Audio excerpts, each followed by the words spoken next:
On the dawn of March 18, 1314, the air was thick with the acrid stench of burning wood and human despair. Jacques de Molay, the last grandmaster of the Knights Templar, stood shackled, his eyes reflecting a tumult of betrayal and unyielding courage. The mighty Seine whispered in the background, indifferent to the human drama unfolding on its banks. According to the parchments of the Parisian archives, this was not merely an execution. It was the brutal end of a warrior monk whose life had been dedicated to the Templar cause. The Templars, revered and feared, were guardians of some of Christendom's most sacred relics and secrets.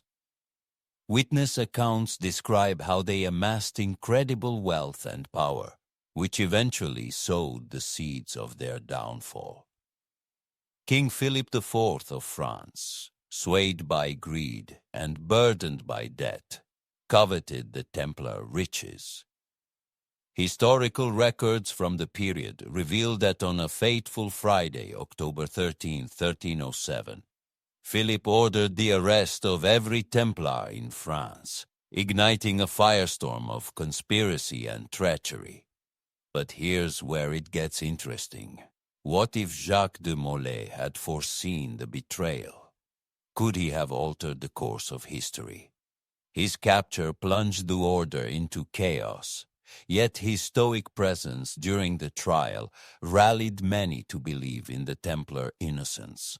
God knows who is wrong and has sinned. Soon a calamity will occur to those who have condemned us to death, de Molay reportedly proclaimed, according to chronicler Geoffrey of Paris.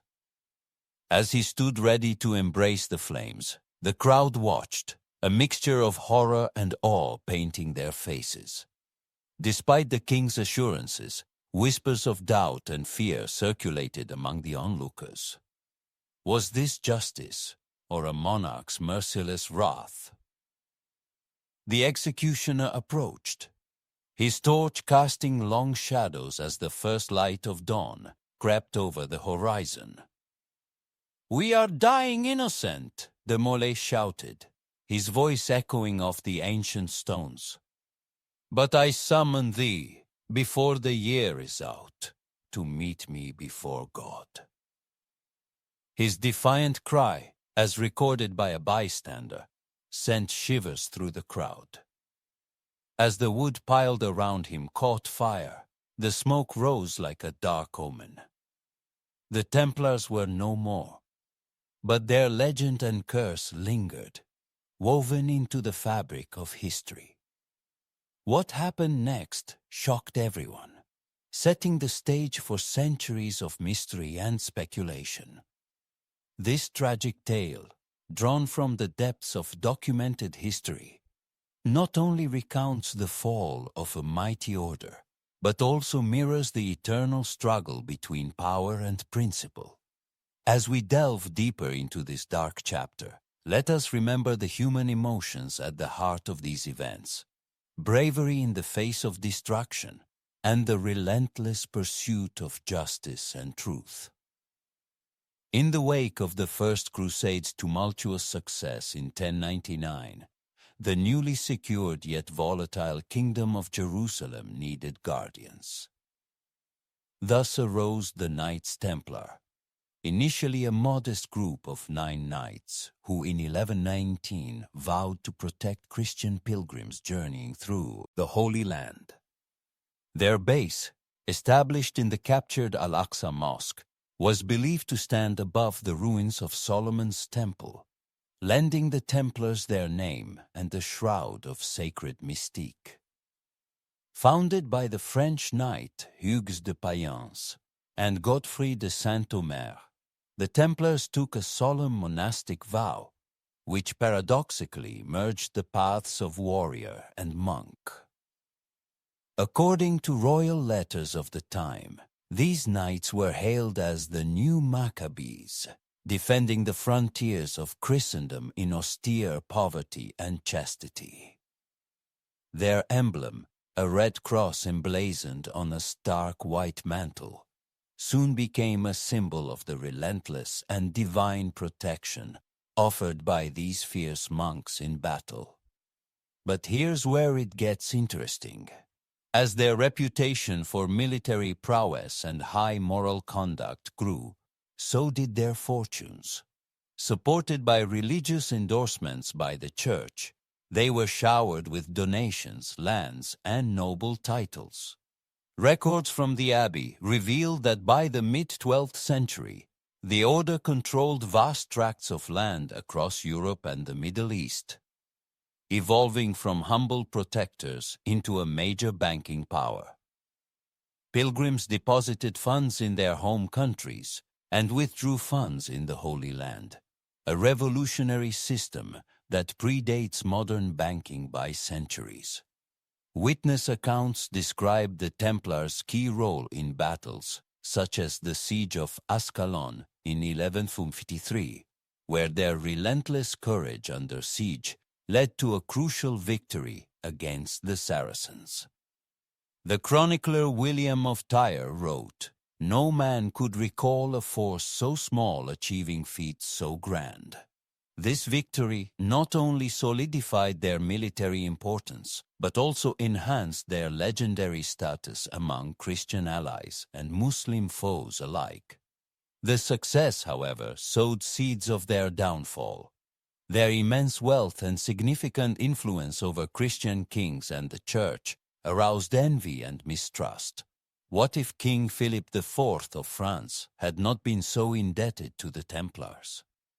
Could the order have avoided its tragic fate? Such questions linger, illuminating the precarious balance of power and piety. The truth, however, was far darker. By the early 14th century, the Templars' power threatened the very monarchs they once vowed to protect. In a swift and shocking move, King Philip IV, in desperate need of funds, orchestrated their downfall. On Friday, October 13th, 1307, Templars across France were simultaneously arrested, charged with heresy, and tortured until they gave false confessions. This day marked a harrowing new chapter in their history, one stained by betrayal and sorrow. The once revered protectors of Christendom were now pariahs, subjected to trials that mocked justice. The last grandmaster, Jacques de Molay, was burned at the stake in 1314, his final words cursing those who wronged them. A chilling echo of their righteous beginnings turned tragic. As we reflect on the rise and fall of the Knights Templar, we traverse a path fraught with awe and horror, righteousness and betrayal. Their story is a poignant testament to the volatile mix of faith, power, and greed that shaped medieval Europe. As dawn broke over Paris on October 13, 1307, a chilling silence suffused the air, shrouding the city in a palpable sense of dread. The once revered Knights Templar, guardians of Christian pilgrims, and formidable warriors of the Crusades, found themselves ensnared in a meticulously orchestrated trap. According to royal letters of the time, sealed orders had been dispatched across France, with strict instructions to remain unopened until this fateful morning. When finally revealed, the orders commanded the immediate arrest of all Templars, accusing them of unspeakable heresies and crimes. But here's where it gets interesting. The real motives were far darker and more complex. King Philip IV of France, beleaguered by wars and debt, eyed the Templars' vast wealth with voracious intent. Records from the abbey reveal that the Templars had amassed considerable assets, a tempting target for a bankrupt crown. The king's machinations involved the complicit Pope Clement V, who, under duress and the promise of shared spoils, sanctioned the arrests. Within hours, Hundreds of Templars, including their grandmaster Jacques de Molay, were incarcerated, their properties seized. The public was shocked and awe-stricken. Witness accounts describe streets filled with whispers and the clattering of armored horses as knights were led away in chains. The iconic red crosses on their tunics tarnished under the weight of accusations. The trials that followed were a macabre circus. Torture and forced confessions were the norms, as evidenced by documents detailing the proceedings. They stripped us of our cloaks, branded us with accusations of devil worship, and coerced confessions through unspeakable torment, one Templar reportedly scrawled in a hidden letter. What if Jacques de Molay had anticipated the betrayal? Could a preemptive strike against the crown have altered the course of history? This hypothetical scenario tantalizes the imagination, suggesting an alternate trajectory for medieval Europe.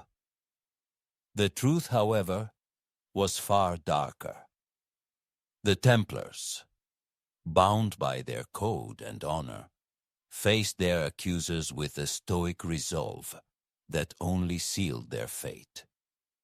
In March 1314, after years of imprisonment and humiliation, the last act of this tragic saga unfolded. Jacques de Molay and his fellow Templars were brought to the Ile de la Cité. Here, amidst the somber echo of the Seine, they were burned at the stake. The air was thick with the acrid stench of burning wood and flesh. The screams of the condemned men pierced the hearts of all Parisians. According to a bystander's chronicle, as the flames soared, Molay's voice rose over the crackling fire, cursing those who had wronged them to meet their judgment before God within a year. The downfall of the Templars was not merely an end, but the beginning. The shock and horror that rippled through medieval society laid the ground work for questioning the untouchable power of kings and popes. This section closes with a reflection on the impermanence of power and the enduring human spirit, foreshadowing the struggles and reformations that would shape the centuries to come. The trial of Jacques de Molay, the last grandmaster of the Knights Templar, is a saga marred by deceit and desperation. It was in the dungeons beneath the royal palace where the chilling spectacle unfolded. According to documentation from the period, the trial commenced under the order of King Philip IV of France, driven by an insatiable hunger for the wealth and power of the Templars.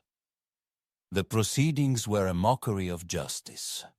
Chronicles from the time describe, painting a vivid picture of the grim setting, where flickering torchlight cast monstrous shadows on stone walls, echoing the murmurs of the doomed men. As the infamous trial advanced, Molay, along with his fellow knights, was subjected to excruciating torture designed to extract confessions. The rattling chains, the screams echoing off the damp walls, and the sinister crack of the whip are immortalized in the annals of history. The air was thick with despair. But here's where it gets interesting. As records from the Abbey reveal, Molay initially recanted his confession, a testament to his unyielding spirit, even when faced with the agony of the rack and the Iron Maiden. This act of defiance was a rare flicker of resilience in the shadow of overwhelming despair. As the trial dragged on, the charges leveled against the Templars included heresy, devil worship, and spitting on the cross. Never before has such a perversion of faith been witnessed, a contemporary of Molay wrote in a letter. The emotional apex of the trial was reached when a confession was extracted from Molay under duress, which was later used to condemn him. The atmosphere was thick with betrayal and sorrow, as the man who had once commanded respect and fear now stood broken before his accusers.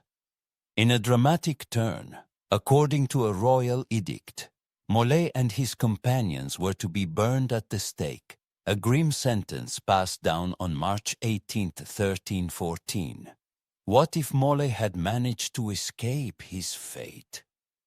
Would the Templars have risen again, or would their legacy have dissolved into the mists of history, untold and forgotten?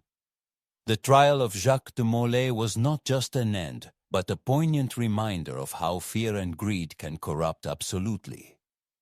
As the flames claimed him, Molay cursed King Philip IV and Pope Clement V, declaring that within a year they would answer to God for their sins, a prophecy that came to pass with their deaths occurring in close succession.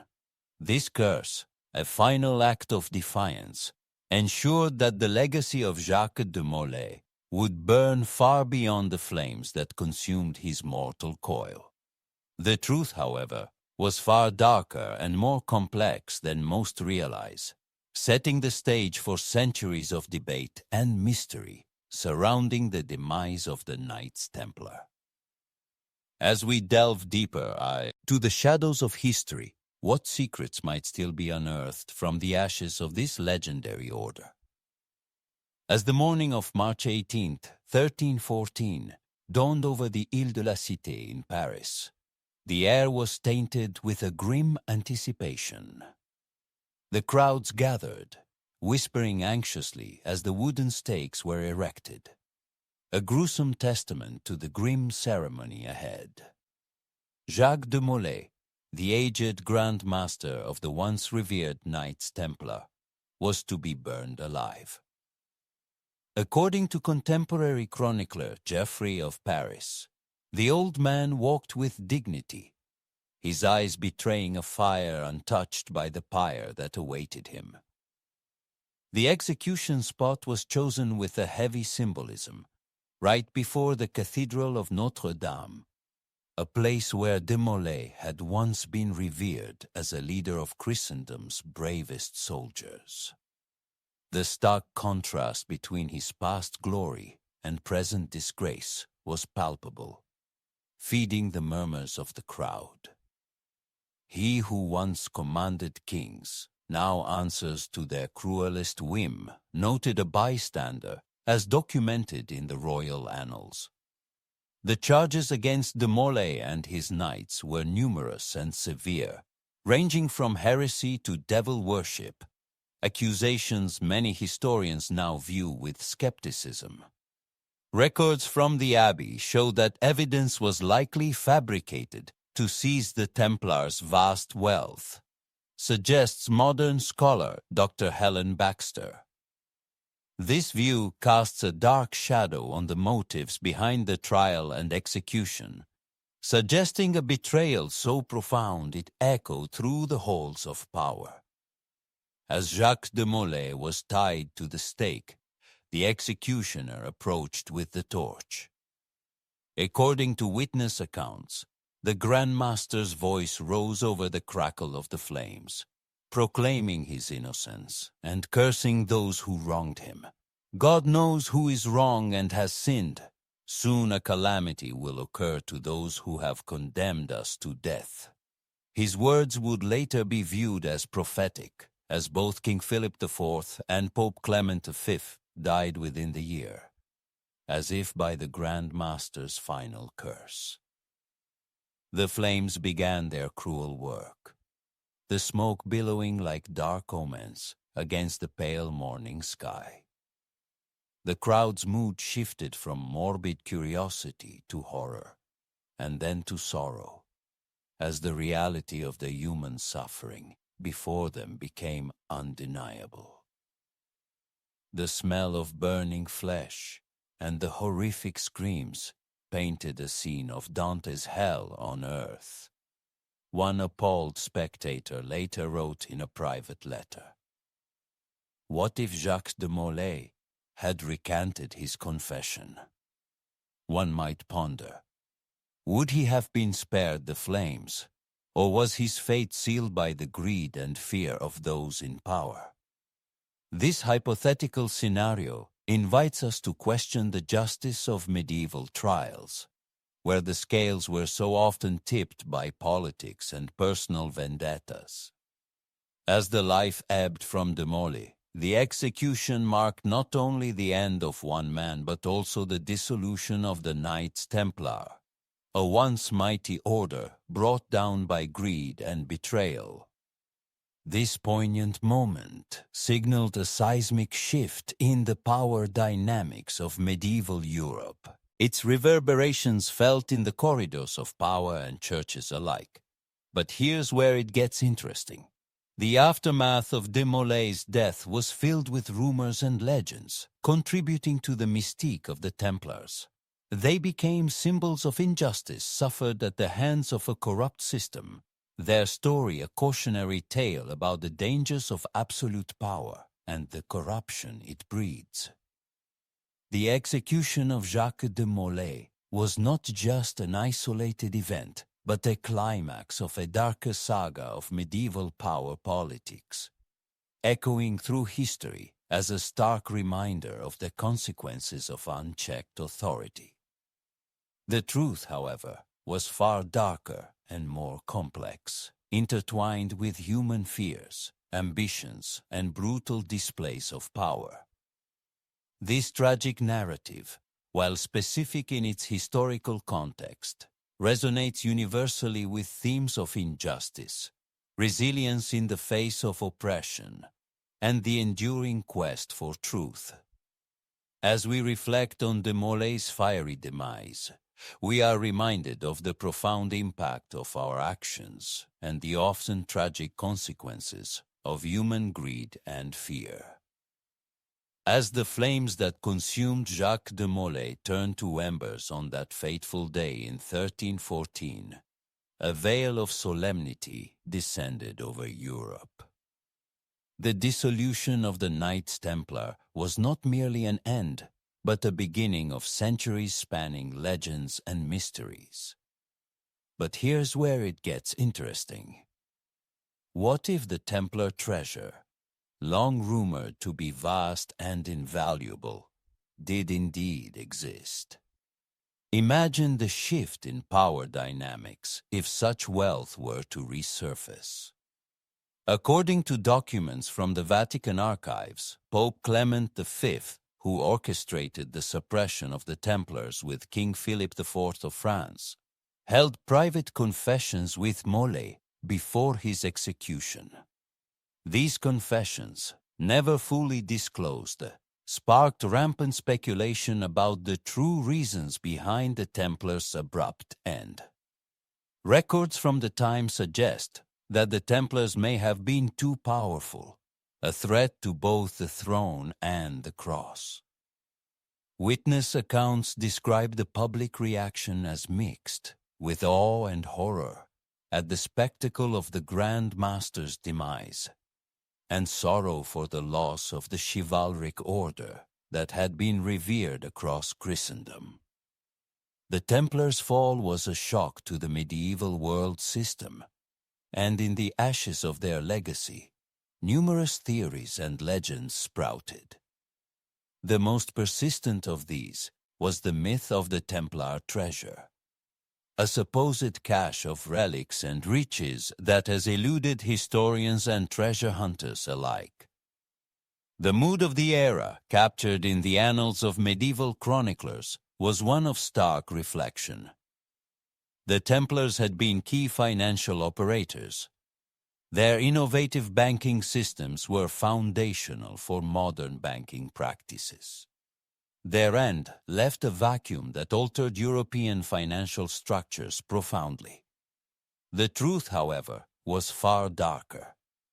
According to the Chinon parchment, A document discovered in the Vatican secret archives in 2001, the Templars were absolved of heresy before Molay's execution, suggesting that their dissolution was motivated more by greed and power than genuine concern for heretical deviation.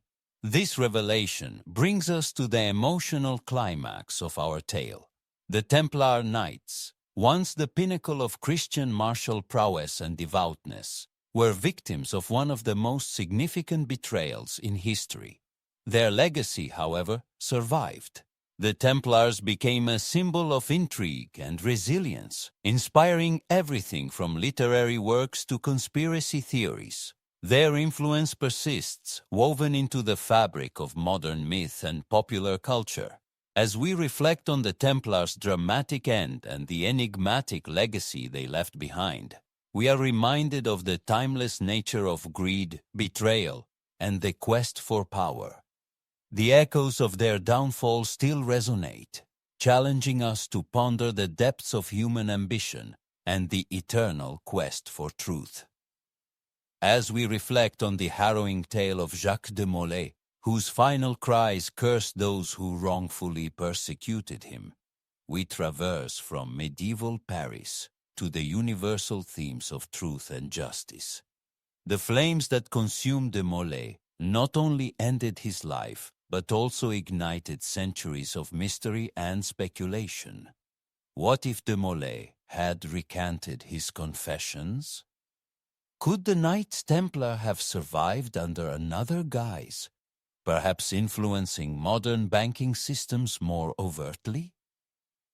According to chronicles of the time, like the writings of Geoffrey of Paris, the air was thick with despair as the grandmaster met his end, embodying the tragic downfall of a once revered order. God knows who is wrong and has sinned. Soon a calamity will occur to those who have condemned us to death.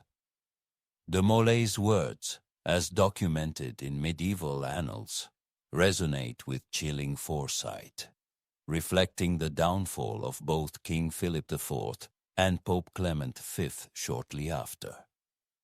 This execution was not merely an end, but a stark depiction of the catastrophic impact of absolute power, unchecked by moral boundaries. Records from the Abbey reveal that even those far removed from the politics of the time felt a ripple of dread, a testament to the widespread influence of the Templars that extended beyond the battlefield and into the financial heart of Europe. But here's where it gets interesting. The legacy of the Templars, shrouded in secrecy and myth, has permeated culture and lore, inspiring everything from literary works to conspiracy theories. The Templars' early endorsement of a banking system that included early forms of checking accounts and loans suggests a financial acumen that was revolutionary for the time. Witness accounts describe the day of de Molay's execution as one of unnatural calm, the sky weeping soot over Ile de la Cité, a somber foreshadowing of the dark days to follow. This emotional climax not only marked the end of an era, but also sowed the seeds of modern banking principles and legal frameworks surrounding trial and punishment. As we conclude, the story of Jacques de Molay serves as a poignant reminder of the perennial struggle for power and justice. It challenges us to consider how much of our current world is shaped by the deeds and misdeeds of those who came before us. The Knights Templar's dramatic end forces us to reflect on the consequences of ambition, the potency of legacy, and the enduring quest for redemption and truth in the face of overwhelming adversity.